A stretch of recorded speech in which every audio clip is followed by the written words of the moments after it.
It was what the church calls Sunday Oculi. That is how the church calls this day. But the rays of sun were driven away by early darkness. Today, nobody knows who or what caused the fire. It may have been Birger Peltzel pouring water in the oil while frying fish on the fire. Or maybe the nobleman Manwitz was the culprit. It may have been an apprentice who got the master's gruel. At least, that is what a villain Torsten Yilhava said to the headsman. Either way, a savage flame flashed, then tore to the sky. Heavy winds fueled the firestorm, turning most into hell. That is how a church dignitary and litterateur, a local native, George Barthold of Breitenberg, called Pontinus, described the fire that devastated the royal city of Most on the third Sunday of Lent, Anno Domini 1515. An entry in the book of Litomrshitze adds, 300 people and 6 priests perished in the blaze. The city council felt sorry for all the victims of the fire and without hesitation started to act. Representatives set out on a long journey from the royal court to Pressburg, where they received a gracious welcome, much sympathy, and the assistance they needed. In the middle of April of that unfortunate year, Vladislaus II, the King of Bohemia and Hungary, had already rescinded all tax obligations of most citizens for the following 10 years. The town received a permission for a new annual fair privilege granted by Vladislaus's predecessors on the Bohemian throne.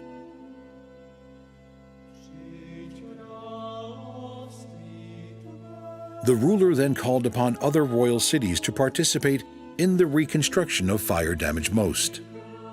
With 1,000 pennies, and even he himself contributed from the income of the royal chamber. However, all of this charity was not enough to restore the parish church, of which only the blackened walls, crypt, and the damaged tower remained. Because of this, the burghers of Most had to ask for more help, and again were heard out.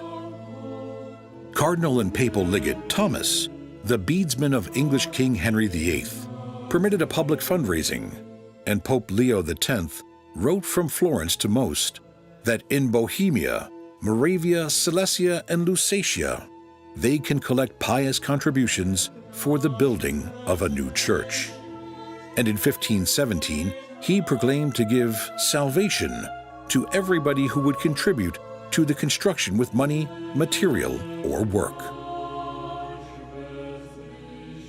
With the permission from King Ludwig II of Hungary, the successor of the deceased Vladislaus II, along with the Polish king Zygmunt I and other recommendations, the main commissars for money-raising, Most Vicar Nicholas Buschar and Burger Ulrich Burkhard, took upon its organization. It took 3 years and yielded a total sum of 12,673 20 pennies and 4 denarii, out of which tertia pars, a third part, belonged to the papal curia. With the generous sum from the Bohemian estates, the construction of the new church could begin. The town of Most successfully recuperated from the tragedy.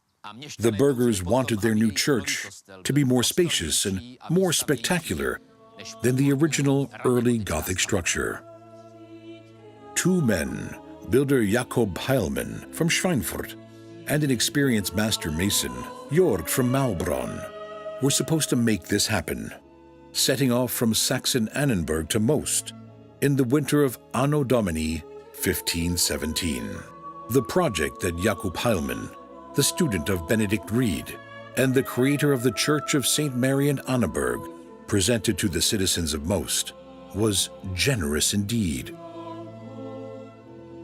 He proposed a 3-aisled basilica, in which the side aisles would be as high as the middle one, extended with 16 individual chapels fitted with heliacal vault.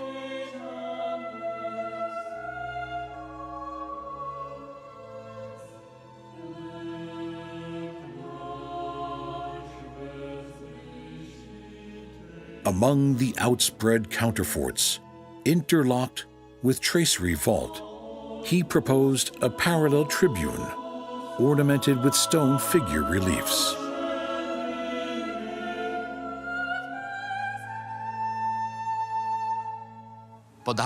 In the spring Anno Domini 1517, under Heilmann's leadership, the construction of the new parish church in Most started, with the gradual removal of burnt masonry and the excavation of the presbytery foundations. In August of that same year, on the Feast of the Virgin Mary, the foundation stone was joyfully laid in the presence of Jakob Heilmann and Jorg of Malbronn. News about the building of a new church also spread by the Salvation Commissioners, attracting craftsmen and artists from the whole of Bohemia and surrounding countries to Most. Then, those led by Jakob Heilmann and his successors, Jorg of Malbronn, Master Peter, and Little York or Jakob Gross, created an extraordinary piece of work that became the supreme expression of Gothic and early Renaissance connection on the Czech-Saxon borderland.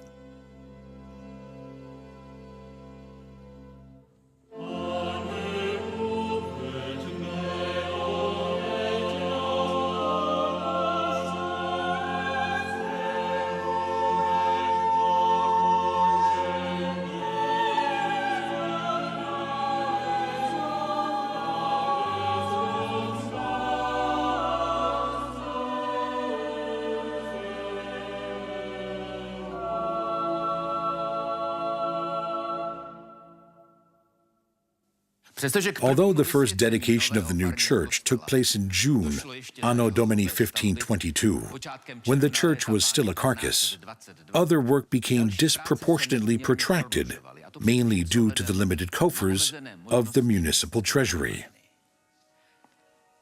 There were other unfortunate and unforeseen events that put off the timely and successful completion of the house of God, which the citizens of Most dreamt of.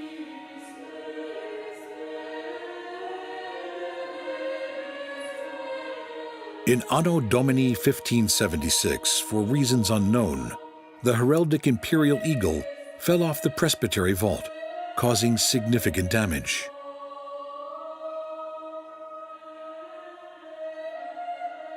During a large fire in May of Anno Domini 1578, flames damaged the roof of the church, as well as destroying almost all of its windows. 4 years later, the main altar burned down. 2 wings with the figures of St. Catherine and Barbara were salvaged and remain until today.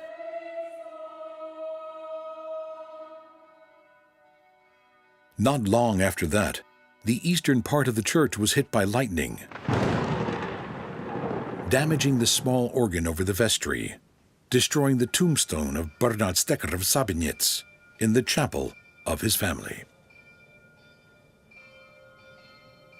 From 1983 to 1988, Most historian Heidi Bamlova took advantage of the reconstruction and renovation of the relocated deanery church in Most to create a unique list of masons' marks, gradually uncovering Gothic paintings and coatings from the end of the 19th century underneath. She made a list of a total of 2,652 marks, identifying 232 individual mason marks. She mapped them into the axonometry of the church, ground plan of the chapel vaults, and the entire 3-aisled nave. Through this, a timeline opening, revealing the hidden progress of the structure, the number of masons, and the level of work carried out was created. After 500 years, these anonymous craftsmen were again recognized, with others categorized and titled by the historians according to their piece of work.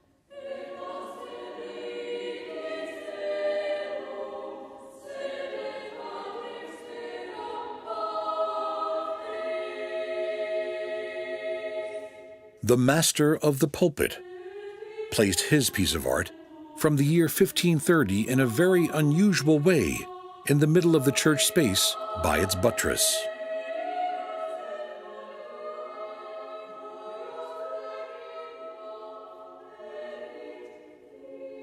The pulpit underwent Renaissance and Baroque modifications. During its restoration in the early 1900s, any feature that disturbed or distracted from the purity were removed, so the original masterpiece could excel.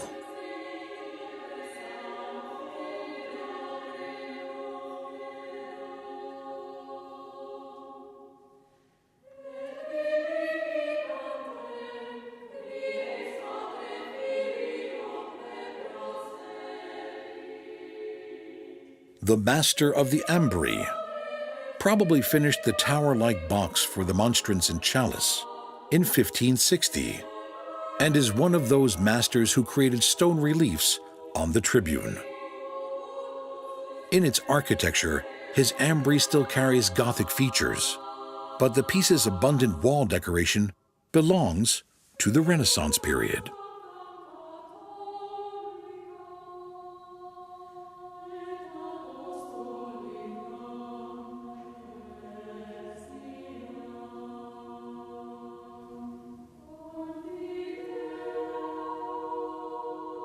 The master of the portrait of Charles V was created based on the plaquette from 3 portrait reliefs of Gebel's Nuremberg workshop placed on apex stones. A portrait of Suleiman II the Magnificent and his wife Reza. The portraits of the Sultan and the Sultan's wife grip between them the portrait of the Emperor and refer to a 100-year Turkish threat of Christian Europe.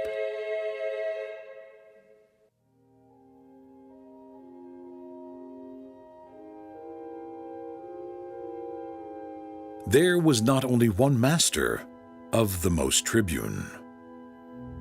Many master masons cooperated on this fascinating and unique cycle of moralistic scenes from both the Old and New Testament that unite the interior of the deanery church.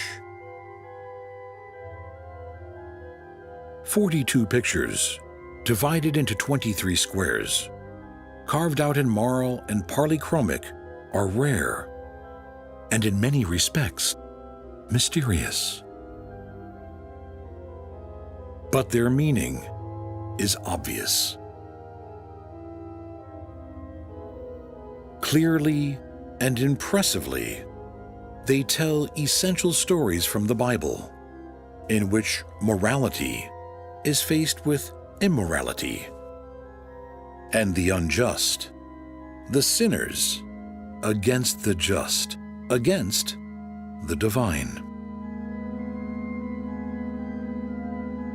Yet the mystery that surrounds the relief is hidden somewhere else.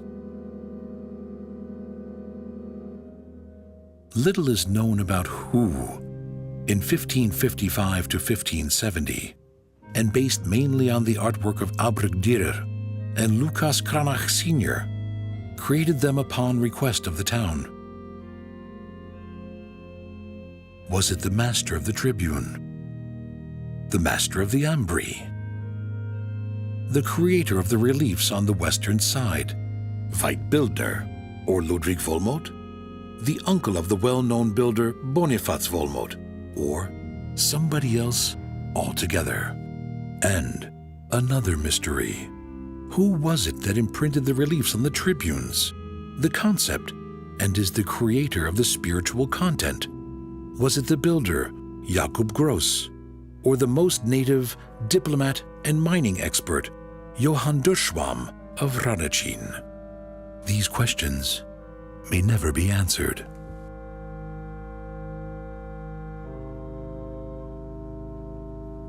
In the second half of the 16th century, the interior of the new Most Parish Church was completed, with several Renaissance creations. Together with the aforementioned collection of reliefs on the tribune, it is this double portal staircase behind the main altar, House of Weitmehl epitaph, and most of all, the baptistry.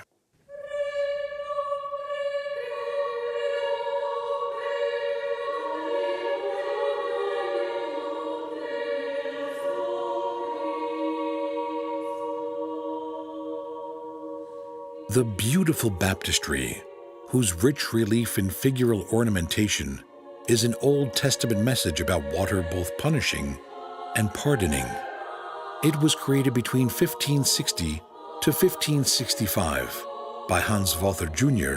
and Friedrich Gross, both from Dresden.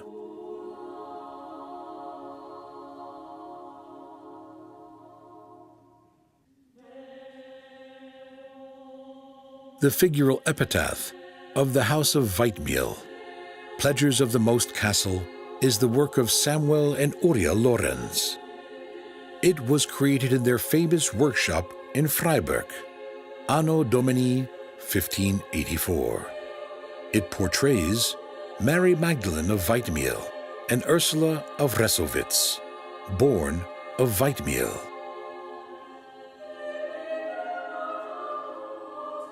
The double staircase leading to the gallery was built by a group of masons led by the masters of the Tribune and the Ambri around 1560.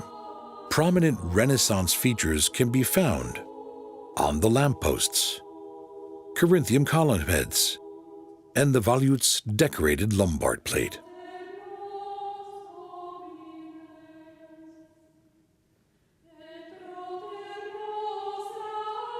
The interior of the monumental church structure is surrounded by side chapels.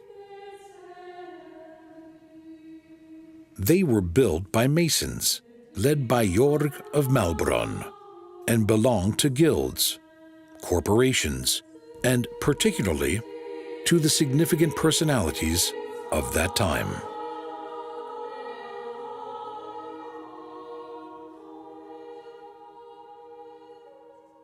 Shortly before the second dedication, Georg Barthold of Breitenberg visited his native town and the new church. Fascinated by its mass and spirit, he wrote the following proud verses. Solemn and immense, yet amiable is our temple of God, dedicated to Mary, the patron of our town, which, with its magnificence, recedes only to thy temple, O Saint Vitus. Again, the tattered town with its temple rose from the ashes. The people pulled together and gained fortune and strength. How many ordeals there have been that were to destroy most. It did not give up and blossomed. Though Mother of Christ intervened, she protected the pious and Jesus with his gracious hand. After 77 years of construction, on the 22nd of May, Anno Domini 1594, there was a second dedication of the still not entirely completed church. Prague Archbishop Zbigniew Brka of Duba and Lipa oversaw the dedication. None of the founders lived to see the moment. Finishing work in the church and repairs of damages caused by the recurrent pillaging of the Swedish army during the 30 Years' War continued into the first half of the 18th century, which ushered in big transformation of the interior, expressively using Baroque art. The original late Gothic altar was replaced by a massive Baroque altar with a sizable canvas from Josef Kramolin, showing the Assumption of Mary, as well as sculptures of 4 saints. Joseph, John the Baptist, Peter, and Paul, created by Bartolom Eder of Tirolin. There were also 7 gilded wood carvings of apostles installed, created by the sculptor Johann Adam Dietz, a native from the nearby, now no longer existent village of Jezerzi.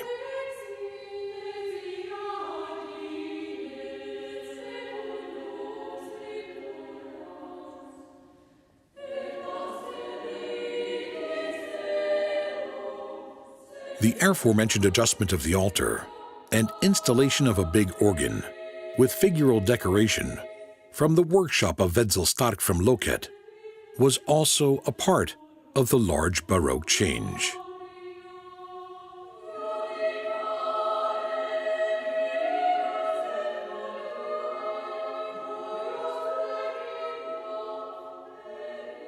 Anno Domini 1765, in the close vicinity of the church, grew a Baroque belfry, creating with the church an integral and impressive entity.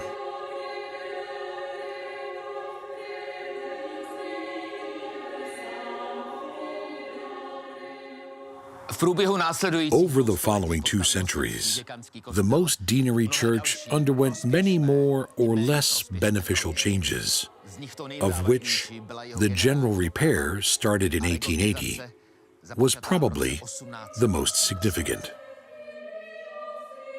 The Baroque sculptures of apostles were taken off the buttresses, and the abundant late Gothic and Renaissance inventory was replaced with new pseudo-Gothic pieces.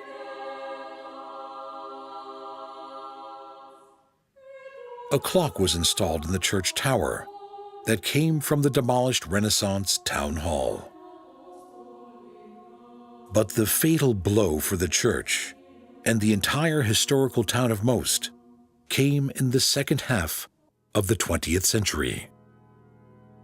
In March of 1964, the government of the Czechoslovak Socialistic Republic agreed to raze the old and build a new town of Most in order to mine 100 million tons of high-quality brown coal, reportedly deposited under the town.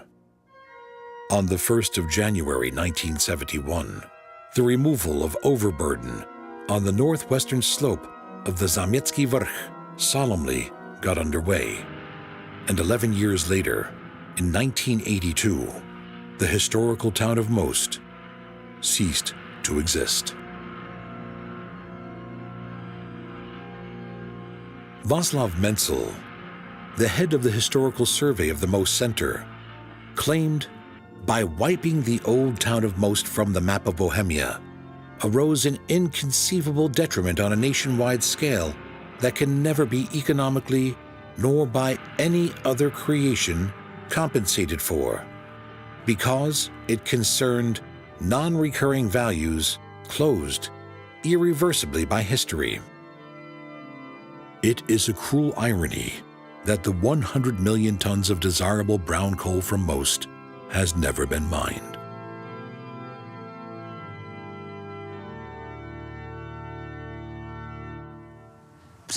Although the value of the deanery church was well known for ages, with both its history explored and its forms adored, the future of this unique structure sparked a lengthy dispute. In the end, those who strive for preserving its integrity prevailed. The government office of the Czechoslovak Socialist Republic accepted the recommendation of the expert committee of the Ministry of Education and Culture to launch groundwork for saving the Church of the Assumption of the Virgin Mary, namely, to relocate it outside the mining area.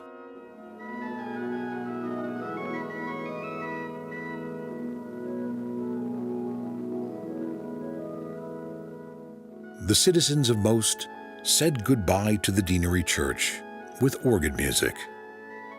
In 1966, Jiří Reinberger played in full church music pieces by Bach, Černohorský, and Kucharz in their entirety. In September 1967, Belgian organ player Stanislaus Danjenmaker was the last to perform in the Deanery Church.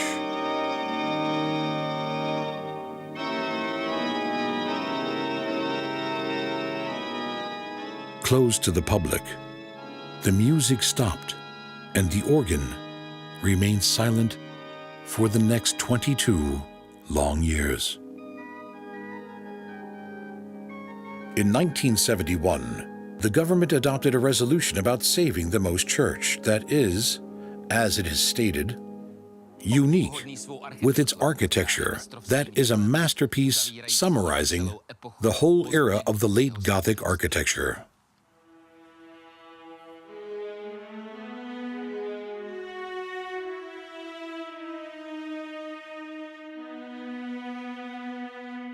It is the beginning of the 1970s, and the decaying town of Most still lives an ordinary life, although its days are numbered. The second square is busy with markets. The cinema Hnevin screens movies for adults twice a day, and even for children on Sundays. And the river, smelling of phenol, still carries its colors of sadness. It will not be until all of this becomes a memory. Only the Deanery Church will be saved. It will leave the historical center, designated to be taken apart and relocated on the outskirts of Most, which, in old maps, is called the Prague suburb. The state allocated the sum of 155,788,000 Czech crowns and 440,000 valuta crowns for the project, a staggering sum of money for those times. A team led by the top experts on statics and concrete steel structures, Professor Josef Wunsch and academician Stanislav Bechyni, worked out a unique proposal, founding a specialized company, Transfera.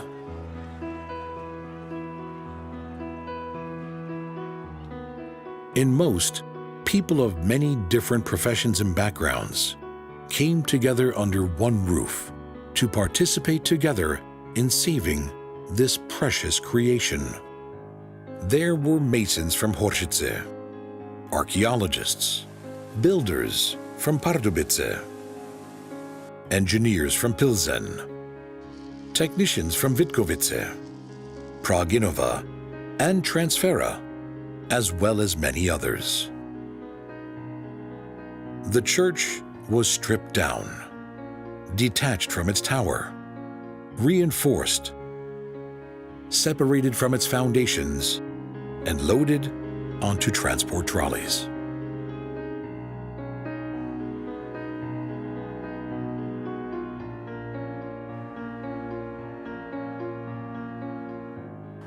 At 11:50 on the 30th of September 1975, with a command from the control room, the torso of the church started to move away from the place I am standing right now.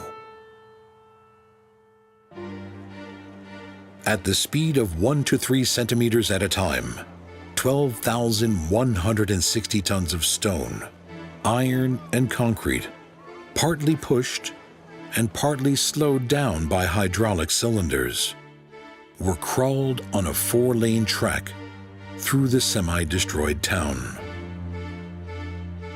The whole operation was controlled by cutting-edge computers, regulatory, and measuring technology.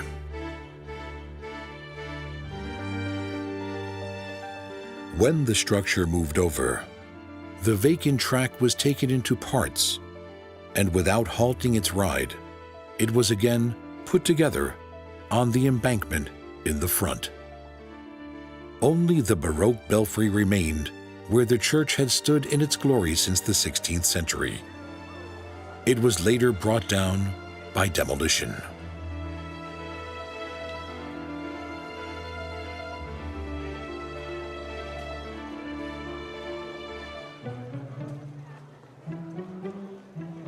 The 646-hour relocation, over the distance of 841 meters, attracted attention and respect of both professional and the general public.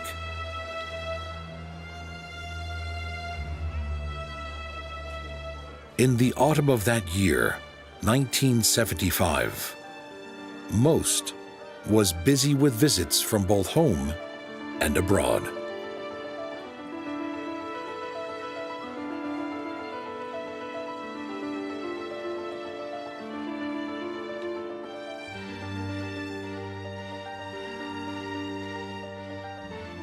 On the 27th of October, at 8:52 in the morning, the church stood in its designated new location, where it was seated on concrete foundations.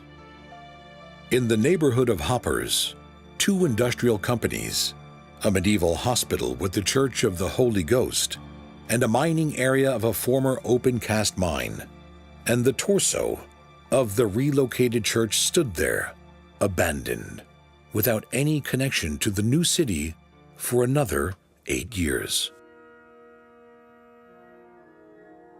When the church was reopened in 1988, after a 5-year reconstruction and restoration, many of its visitors did not hide their disbelief and fascination.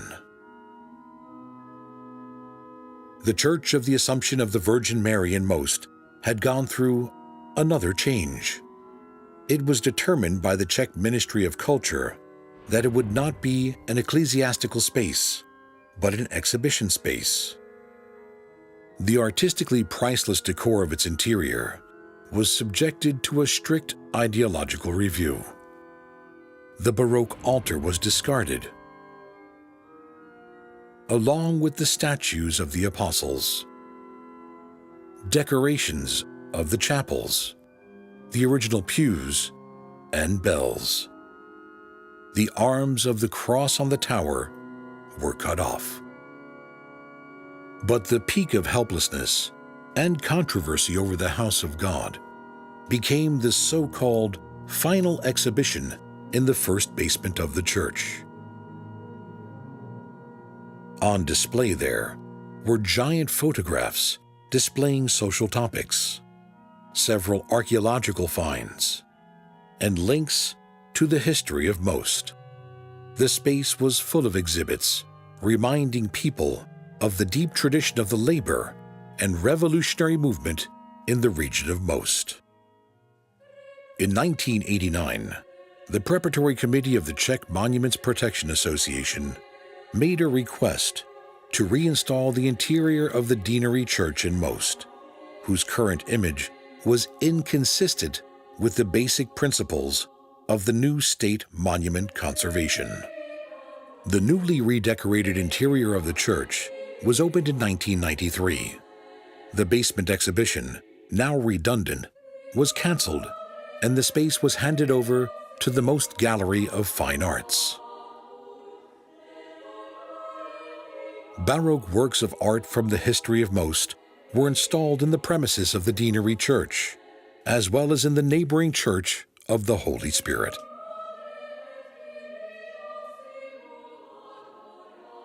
In 2010, the Deanery Church in Most was deservedly declared a national cultural treasure, the only one in the region of Most.